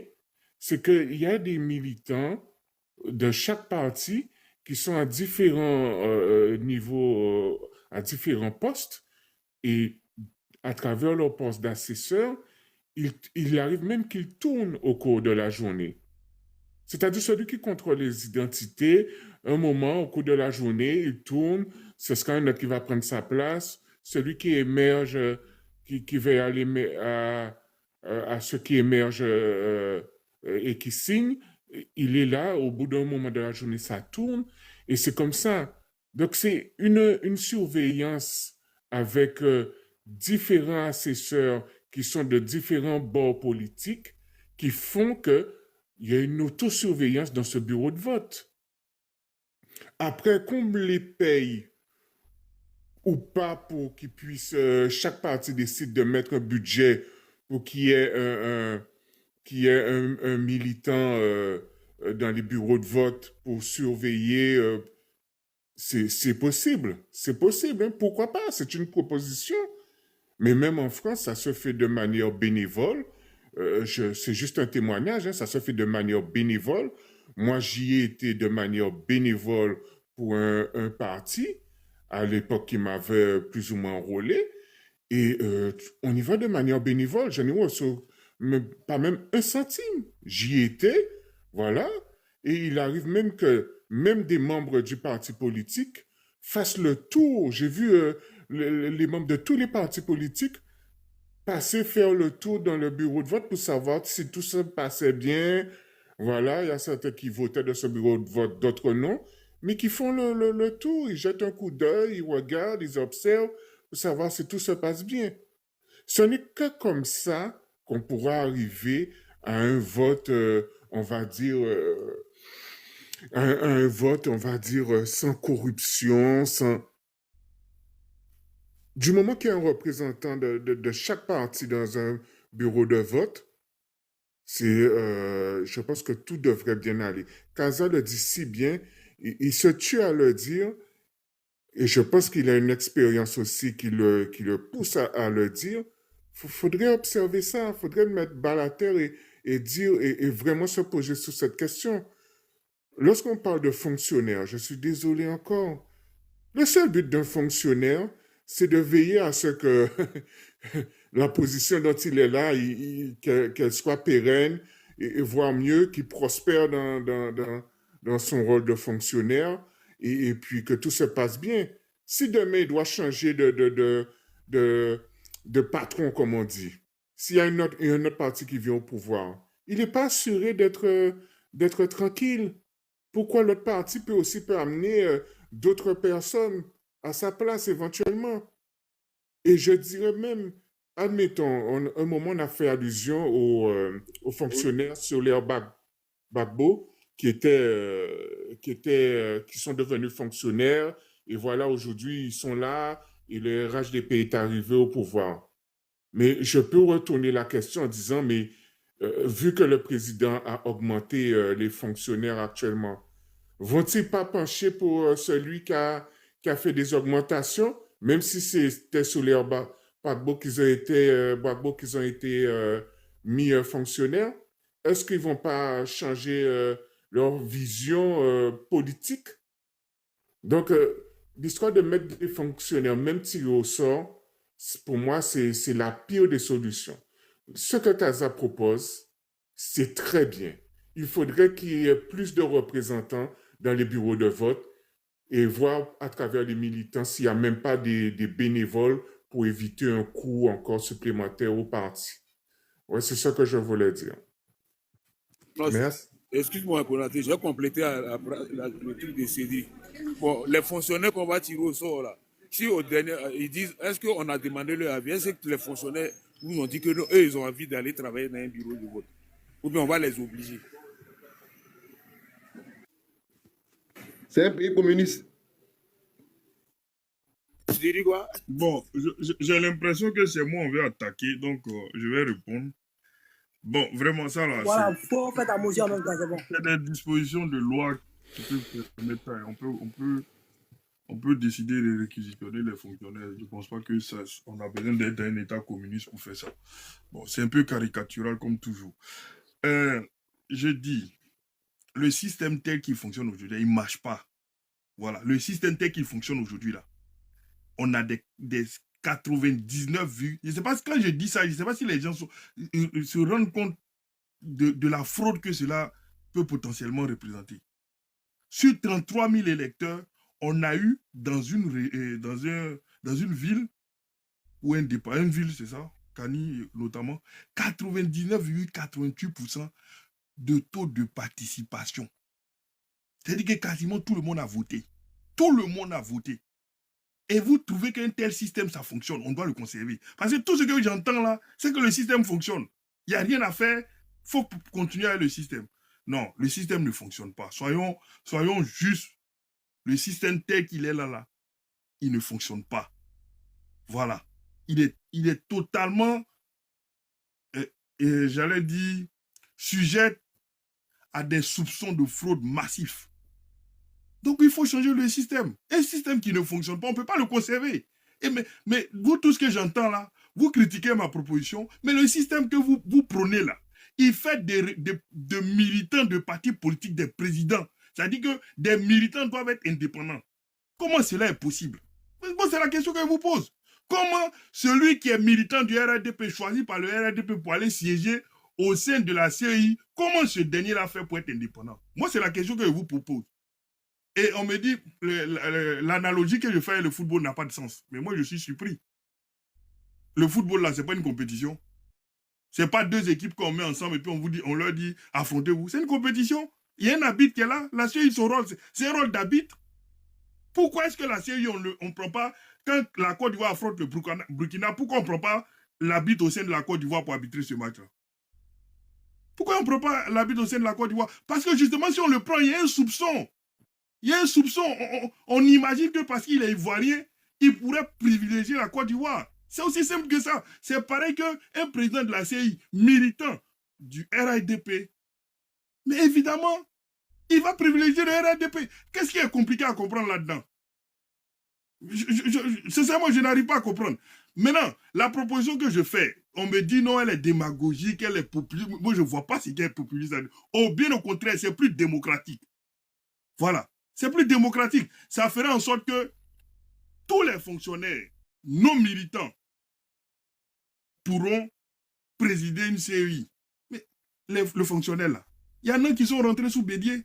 Ils ont quoi, 40 ans à être fonctionnaires? Peut-être même plus, je ne sais pas. Mais au moins 40 ans à être fonctionnaires. Donc il y en a qui sont allés sous Bédier. Il y en a même qui sont allés sous Fouet. Parce qu'en 90, je ne pense pas qu'ils ont déjà atteint les 40 ans de service. Ou je ne sais pas s'il y a un âge limite, mais en tout cas, ceux qui sont rentrés jeunes, ils sont encore là. Ceux qui sont rentrés sous Bédier, ils sont encore là. Ceux qui sont rentrés sous Gbagbo, ils sont encore fonctionnaires. Ceux qui sont rentrés sur le RADP. Donc, toutes ces personnes-là, on extrait les militants actifs des partis politiques, on fait un tirage au sort, on dit, toi, tu es président. Peut-être que toi, tu as une sensibilité RADP. Moi, j'en sais rien. Mais au moins, ton second, peut-être qu'il est neutre. Peut-être que l'autre est religieux. Donc, ça va créer, j'allais dire, une commission plus indépendante que celle à laquelle on assiste aujourd'hui. Celle à laquelle on assiste aujourd'hui, là, c'est des gens qui sont encatés, ils ne peuvent pas être indépendants. C'est ce que j'essaie de faire comprendre. Voilà. Merci. Je dis, je repose encore ma question. Une fois qu'on a pris tes fonctionnaires communistes indépendants, là, si tu n'as pas de représentant du bureau de vote là, donc tu nous garantis qu'une fois qu'on prend ces fonctionnaires, on n'a plus besoin les candidats n'ont plus besoin de représentants dans les bureaux de vote. C'est ce que tu me dis. Je te dis non, la corruption va toujours exister. Et donc, je répète encore, ton histoire de football là, au football là, on ne permet pas aux deux équipes d'avoir des acteurs dans la compétition. Par exemple, on ne dit pas que les juges de touche là sont les acteurs de trucs. Alors que dans ces élections là, on dit la CEI là, il peut y avoir des gens qui trichent là-bas. Il peut y avoir des gens qui sont corruptibles. Donc, toi, en tant que candidat là, viens mettre quelqu'un à la table pour mettre cette personne-là. Ce sont tes yeux. Donc, tu as cherché des fonctionnaires blancs comme blancs. Je t'ai dit tout à l'heure que même tu vas prendre le pape, l'imam, si tu n'as pas de représentant, Flavio, dans les bureaux de vote, là, tu n'es pas garanti. Hein, ce n'est pas garanti, surtout en Côte d'Ivoire, où la corruption, c'est un championnat. Là. Ce n'est pas garanti que la corruption est le zèle. Ce n'est pas garanti que les gens ne vont pas truquer les élections. La seule alternative, là, c'est d'avoir des représentants dans les bureaux de vote, c'est tout. Tu peux aller chercher les fonctionnaires, tu peux aller chercher les gens non encartés, ça ne résout pas le problème. Voilà, ça ne résout pas le problème. Non, ça résout un problème que tu sembles ne pas percevoir. Déjà, première chose, je ne suis pas contre le fait qu'il y ait des représentants. Ça, je ne suis pas contre. Première chose, je pense que c'est important de le savoir. Je ne suis pas contre. J'ai dit les représentants des partis politiques, là, ils n'auront qu'une mission d'observation, comme c'est le cas actuellement, mais que d'observation. Ils ne seront pas acteurs. Ils vont juste, en tout cas, pas dans l'exécution de l'élection. Ils vont juste observer si les choses sont transparentes. Voilà. Moi, c'est le rôle que je l'ai assigné. Maintenant, je vais te montrer la différence. Quand je suis dans un petit village, par exemple, qui fait 100% RADP, hein, si je suis dans un petit village qui fait, je veux dire, 100% RADP, qu'on fait un tirage au sort, hein, et que la personne, le fonctionnaire qui vient là, on va dire que c'est un village du centre du pays. C'est une personne qui vient donc, je vais dire, de l'Est, qui vient dans ce coin-là. La personne, elle n'est pas là. Elle n'est pas forcément du village. C'est un fonctionnaire. Peut-être qu'il a la sensibilité proche du président Laurent Gbagbo. Dans ce village où le RADP fait 100% là. Mais la personne sera indépendante. S'il a cette sensibilité-là, si c'est quelqu'un d'honnête, par exemple, il va suivre l'élection de telle sorte que ceux qui ont voté, c'est vraiment ceux qui ont émagé correctement, qu'il n'y a pas eu de tricherie. Mais imagine-toi le système qui fonctionne actuellement là. C'est le représentant du RADP, lui qui vient battre campagne, lui qui vient parler du RADP tout le temps. C'est lui qui est président. C'est lui qui gère l'élection. Mais comment tu veux que ce dernier-là, quand il n'y a pas de représentant, comment tu veux qu'il soit honnête? Hein, Kaza? Comment tu veux que ce dernier-là, s'il n'y a pas de représentants d'opposants là, de l'opposition là, comment tu veux qu'il soit honnête? Mais au moins, le système que moi je propose là, au moins, tu peux avoir cette alternative-là. Mais si tu n'as pas de représentant, que le gars, c'est quelqu'un qui a une certaine probité, il peut faire en sorte que l'élection soit honnête. Ne serait-ce que ça. De deux, il peut avoir une sensibilité du parti opposé qui fait que l'élection serait un peu plus honnête. Tu vois, en fait, c'est mieux que ce à quoi on assiste aujourd'hui. Maintenant, j'ai vu le commentaire de mon cher ami, pas mon cher ami forcément, mais de Khalil, disant que M. Kubier est un fonctionnaire. M. Kubier, là, il a été proposé par les rebelles en son temps pour entrer au gouvernement. Donc, lui, on peut le soupçonner d'avoir un parti pris. Donc, ce n'est pas le bon exemple. Voilà, c'est pas le bon exemple. Je crois qu'il a été numéro 2 dans des cabinets ministériels, tout ça là. Donc vraiment, M. Kubier, c'est pas le bon exemple. J'ai dit, on prend les fonctionnaires, on exclut tous ceux qui sont militants des partis politiques ou qui peuvent être soupçonnés à l'évidence de défendre des intérêts des partis politiques. Parce que l'idée, c'est de minimiser l'influence des partis politiques dans l'organisation. C'est ça l'idée.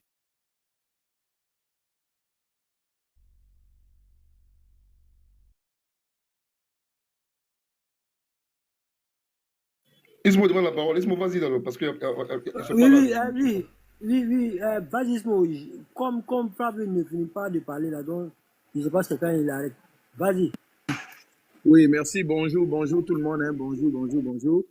Et bon dimanche et bonne fin de journée. Chez moi, il est 2h49, presque 50. Donc, moi, je pense que par rapport au processus électoral, et il y a des questionnements qui se font, bien évidemment, à chaque élection. Vous voyez, et notre objectif, ou même, je dirais même que l'objectif de ce panel-là, certainement, c'est d'analyser tout ce qui peut être comme blocage ou tout ce qui peut être élément questionnable pour avoir des élections crédibles, transparentes, justes et équitables pour tous. Donc, toutes les réflexions qui vont venir dans ce sens-là sont quand même les bienvenues. Et ce qui est intéressant, c'est la petite discussion qui a lieu entre Kaza et mon ami Flavio aussi. Vous voyez, les deux, normalement, pour moi, parlent de la même chose. Sauf qu'à une différence près que M. Flavio, lui, il souhaite un double verrou. Et ce que Kaza dit, c'est fondamental aussi. Parce qu'il dit, peu importe les hommes que vous allez choisir, tant aussi longtemps qu'il n'y a pas de représentants dans des partis politiques, dans ces bureaux de vote, comme observateurs, exactement comme ce que dit Flavio, comme observateur, les risques de fraude pourraient être énormes. C'est là que Flavio dit, mais c'est là que je pense que c'est Kaza ou Flavio, l'un des deux dit que la fraude, c'est pas uniquement au niveau des décomptes et tout ça. Il y a au moment de l'écriture des résultats. Raison pour laquelle c'est fondamental d'avoir des représentants. Là où Flavio complète pour moi, et je suis d'accord avec ça, quand il dit que si on écoute Mme Simone Hervé, par exemple, lorsqu'elle parlait au nom du CAP-CI, qui disait que sur 630 CIE locales, on a 610 qui sont contrôlés par des militants du RHDP. C'est un biais. C'est clair que c'est un biais. Ça, on ne peut pas dire... C'est comme tu travailles dans un bureau et tu travailles dans un ministère et tu nommes ton frère dedans. Donc, la perception que tu as déjà, ça pose un biais. Un biais de népotisme, un biais de peut-être conflit d'intérêts, tout de suite. C'est là. Donc, Flavio lui dit, c'est vrai, déjà pour rendre ceux qui vont organiser les élections non partisans, il faut éliminer la participation partisane dans ce sens-là. Il faut l'éliminer. Et moi, je suis d'accord avec. Il faut l'éliminer. Vous voyez? Donc, il y a un double verrou qui est là, vu qu'on veut s'orienter vers l'amélioration. On cherche des solutions plus efficaces, plus transparentes, plus justes. Donc, on peut commencer par là pour dire que il ne faudrait pas que des partis politiques puissent contrôler les CIE. Même si on s'oriente vers l'organisation par des hauts fonctionnaires, par des fonctionnaires nommés ou désignés ou choisis qui restent des fonctionnaires non partisans. Mais en plus de cela, il faut qu'on ait des représentants et Casa complète. Pour fermer la boucle, il faut qu'on ait des représentants de chaque parti dans chaque bureau. Parce qu'ils sont là justement pour veiller sur la transparence du processus, sur l'équité, sur la justice, sur tout. Ils sont là pour vérifier. Comme observateurs, ils regardent. Est-ce que tout se passe comme ça doit se passer? Est-ce que le dépouillement se fait comme ça doit se passer? Est-ce que les voix sont données à celui à qui ça doit revenir? Ils sont là pour ça. Donc, c'est un double verrou aussi. Donc, pour moi, les deux se complètent. Les deux se complètent. Et maintenant, quand vous revenez maintenant sur ce que Akomian disait par rapport à la loi du financement, je ne sais pas si ce processus est vérifié, parce que j'ai fait des recherches aussi pour regarder au niveau du financement et tout ça. Il y a une loi qui préconise le financement des partis politiques. Et Timo Kasale dénonçait justement ce fait-là, que ce soit orienté vers les grands partis politiques. vers les grands partis politiques. Vous voyez, PDCI, PPACI et puis RHDP. Vous voyez? Donc, il disait que mais si les grands partis sont financés et nous autres et tout. Donc, il disait qu'il y avait un biais qui était là aussi, qui rendait, je veux dire, la joute électorale comme inéquitable pour tout le monde. Vous voyez? Donc, maintenant, il a soulevé une problématique pour dire que certains partis comme le PDCI se plaignaient de ne pas avoir reçu tout leur financement. Alors que le financement étatique, qui est évalué à peu près à 1 millième du budget de l'État, donc environ 15,5, 15 points quelque chose milliards et tout, et que ces montants-là servaient aux partis à s'organiser, à payer des bénévoles ou à financer, je vais dire, les représentants des partis sur l'étendue du territoire. S'ils n'ont pas cet argent-là, totalement, ou s'ils sont privés de ce financement-là, par un mécanisme ou par un autre, il y a un biais aussi qui est là. Donc ça vient compléter aussi, pour dire que, pour permettre aux partis d'avoir des représentants partout. Je dis bien ici, ce qu'il dit est vrai que d'autres n'ont pas reçu tout le financement. Je dis bien, si d'autres n'ont pas reçu, mais si tout le monde a reçu à ce niveau-là, il n'y a pas de biais. Chacun utilise l'argent comme il veut. Pas comme il veut parce que c'est encadré par la loi, mais au moins pour prendre des représentants, des bénévoles et tout ça. Et tout. Donc ça aussi, c'est un élément qui est important, que le financement prévu par la loi aux partis politiques soit effectif, tu vois, que le financement soit effectif. Ça aussi, ça va venir renforcer la recherche de démocratie que nous voulons. Donc, on peut commencer par le financement des partis politiques, il y a des lois pour dire qu'il faut on élimine quand même les élections locales, municipales et tout. Et d'autres disent non, il faut inclure les élections locales et municipales parce que ça serait beaucoup plus équitable. D'autres disent qu'il faut l'étendre aussi, même ceux qui ne sont pas des grands partis comme PDP, PACI, PDCI, RHDP, ça sera beaucoup plus juste. Ça, c'est des réflexions, ce sont des demandes, des doléances et des démonstrations. Voilà. Donc, pour dire que le financement aussi est important. Mais j'étais aussi pour dire que Flavio et Casa parlent de la même chose, sauf qu'il y a un qui parle de double verrou, puis il y a un qui même s'il comprend le double verrou, insiste sur la nécessité des représentants des partis politiques, là où Flavio a dit finalement ici qu'il n'a jamais dit qu'il n'était pas d'accord avec ça. Vous voyez? Donc moi je dis, pour qu'on ait des élections transparentes chez nous en Côte d'Ivoire, c'est vrai qu'il faut respecter notre loi électorale avec toutes ses implications possibles. Il faut que ceux qui vont être choisis pour jouer les arbitres, pour jouer les organisateurs, soient des personnes qui ne soient pas partisanes, et que chaque parti devrait avoir la possibilité d'avoir un représentant ou 2 représentants selon ce que la loi préconise dans tous les bureaux de vote pour assurer l'intégrité, pour assurer la justesse, la transparence de l'élection. Voilà. Merci. Merci Smo. Bon, après Smo. Une fois la discussion entendue, donne ton retour en commentaire.